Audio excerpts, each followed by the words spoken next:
ఇసుక phone tapping కేసులో BRS మాజీ ఎంపీ కేసీఆర్ మేనల్లుడు జోగినపల్లి సంతోష్ రావు సిట్ విచారణ అయితే ఎదుర్కొంటున్నారు. జూబ్లీహిల్స్ ఏసీపీ కార్యాలయంలో 3 గంటలుగా ఈ విచారణ జరుగుతోంది. ఎస్ఐబి ఓఎస్డీ ప్రభాకర్ రావు నియామకంలో ఎవరి పాత్ర ఉంది? పదవి విరమణ చేసిన అధికారికి కీలక బాధ్యతలు అప్పగించమని ఆదేశాలిచ్చిందెవరు అనే కోణంలో సంతోష్ రావును సిట్ ప్రశ్నిస్తున్నట్టుగా సమాచారం. కేసీఆర్ సీఎంగా ఉన్న సమయంలో అన్ని వ్యవహారాలు చక్కబెట్టడంలో సంతోష్ రావు కీలకంగా వ్యవహరించారు. దీంతో ట్యాపింగ్ కు గురైన నంబర్లపై సంతోష్ రావు నుంచి సిట్ స్టేట్మెంట్ తీసుకుంటోంది.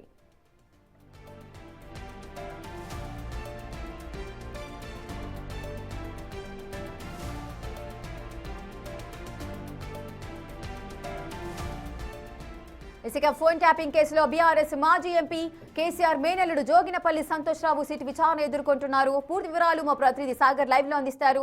సాగర్, అసలు సంతోష్ రావు విచారణ ఏ విధంగా జరుగుతోంది? ఇప్పటి వరకు ఎన్ని గంటలుగా విచారణ అయితే జరుగుతోంది? ఎటువంటి క్వశ్చన్స్ ఇస్తున్నారు?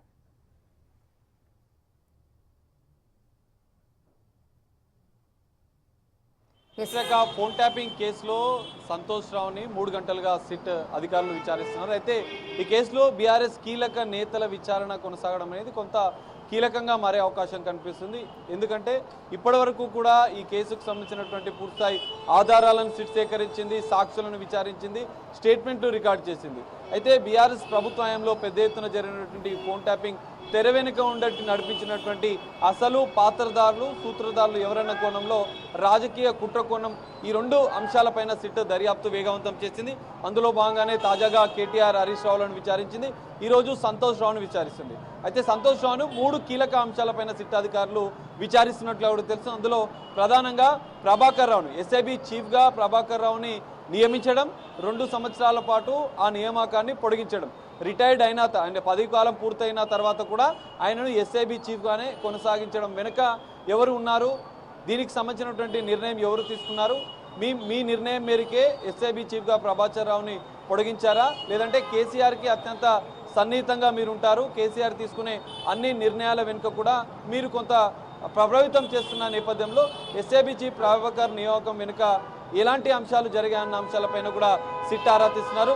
అదే సందర్భంలో ఎమ్మెల్యేల కొనుగోలుకు సంబంధించినటువంటి కేసుకు సంబంధించినటువంటి ఫోన్ ట్యాపింగ్ జరిగినట్ల ఆరోపణలు వస్తున్న నేపథ్యంలో ఇప్పటికే ఈ కేసులో డెక్కన్ కిచెన్కి సంబంధించినటువంటి వ్యక్తిని కూడా ఇప్పటికే సిట్ అధికారులు నందకుమార్ నుంచి స్టేట్మెంట్ రికార్డ్ చేస్తున్నారు. ఆ స్టేట్మెంట్ ఆధారంగా రాధాకిషన్ రావు ఫోన్ ట్యాపింగ్ కేసులో నిందితుడు ఉన్నటువంటి రాధాకిషన్ రావు కన్ఫెషన్ స్టేట్మెంట్లో కూడా గతంలో తనకు కొంతమంది బీఆర్ఎస్ నేతలు ఇక్కడ కొంత నిరసన చేస్తున్నారు, మరోవైపు సిట్ అధికారుల విచారణ జరుగుతున్న నేపథ్యంలో బీఆర్ఎస్ సంబంధించినటువంటి నేతలు రోడ్డుపై బైఠాయించి కొంత ఆందోళన చేస్తున్నట్లుగా కూడా తెలుస్తుంది. మనం చూడొచ్చు, ఇప్పటికే ఫోన్ ట్యాపింగ్ జరుగుతున్న సందర్భంలో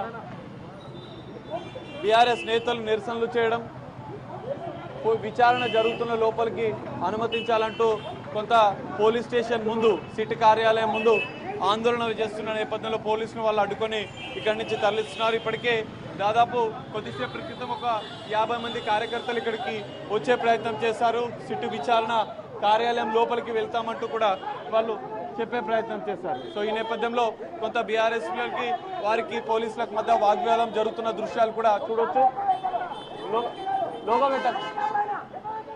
వాగ్వాదం జరుగుతుంది, పోలీసులకు వారికి మధ్య, బీఆర్ఎస్ నేతలకి కార్యకర్తలకు మధ్య వాగ్వాదం జరుగుతుంది. సో పోలీసులు సిట్ కార్యాలయం వద్దకు వారిని అనుమతించలేదు. అక్కడి నుంచి వెళ్ళిపోమన్న నేపథ్యంలో కొంత ఉద్రిక్తత పరిస్థితులు అయితే మనకి ఇక్కడ కనిపిస్తున్నాయి. బీఆర్ఎస్ నేతల్ని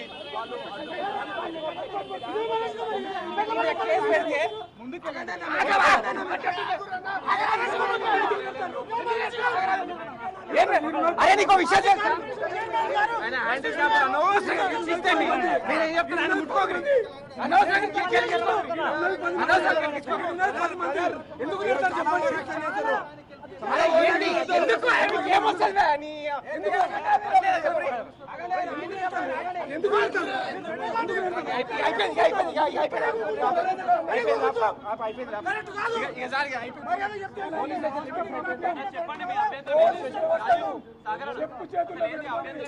నేనేమంటున్నా, ఆయన హ్యాండిక్యాప్డ్, సెక్షన్ 144 సెక్షన్ కూడా లేదు, ఇది పోలీస్ స్టేషన్ లిమిట్స్ కూడా కాదు. వాళ్ళకి ఏమైతుంది అర్థం కావట్లేదు. ప్రజాస్వామ్యం నిలబడతానికి కూడా హక్కు లేదా?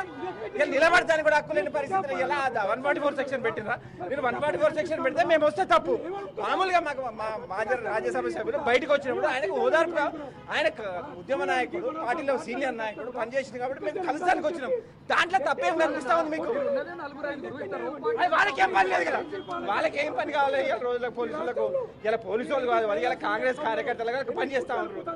ఇలా ఎంతో మంది వస్తుంటారు. ఇలా ఏమైనా ట్రాఫిక్ జామ్ అయిందా, ఇక్కడ ఏమైనా ఇబ్బంది పెట్టినామా? అటువంటి పరిస్థితులు ఏం కూడా లేవు కాబట్టి వాళ్ళకి చేస్తా ఉన్నారు.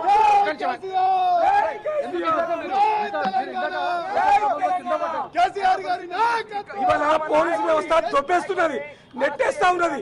ఎందుకు నెట్టేస్తున్నామని అడుగుతున్నాం మేము. అరే ఇది రోడ్ అండి, రోడ్ కాడ నిలబడద్దా? ఇక్కడ జనం ఉన్నారా? ఆందోళన చేస్తున్నావా? ప్రభుత్వానికి వ్యతిరేకంగా ధర్నా చేస్తున్నావా?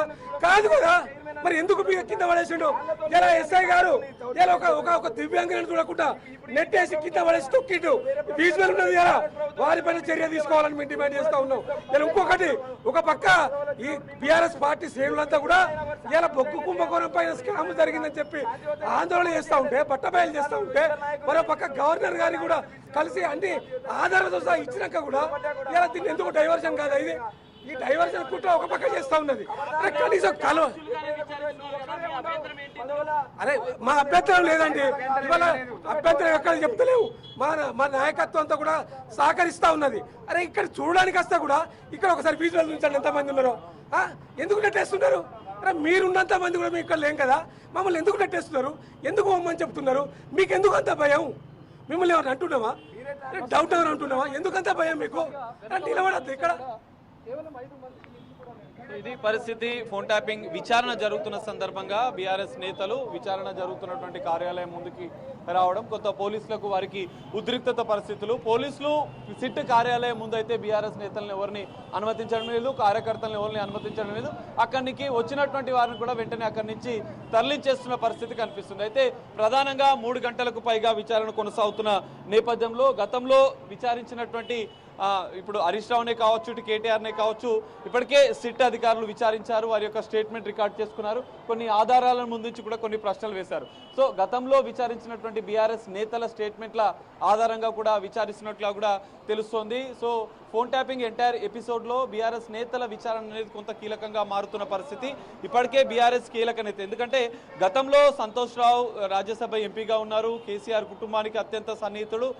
ప్రగతి భవన్ గతంలో ప్రభుత్వ హయాంలో ఉన్నటువంటి కేసీఆర్ అధికారిక నివాసం నుంచి ఏది బయటికి రావాలన్నా, ఏది లోపలికి వెళ్ళాలన్నా, కేసీఆర్ని ఎవరికి కలవాలన్నా కూడా మొదట సంతోష్ రావుని కలవాలి. సంతోష్ రావును అనుమతించిన అనంతరమే కేసీఆర్ని కలిసే అలాంటి పరిస్థితులు ఉంటుండే.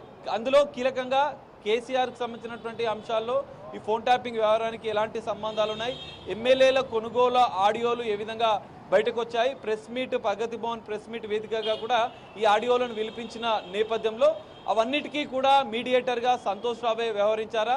మరి ఎమ్మెల్యేల కొనుగోలుకు సంబంధించినటువంటి ఆడియోలు ఎక్కడి నుంచి వచ్చాయి?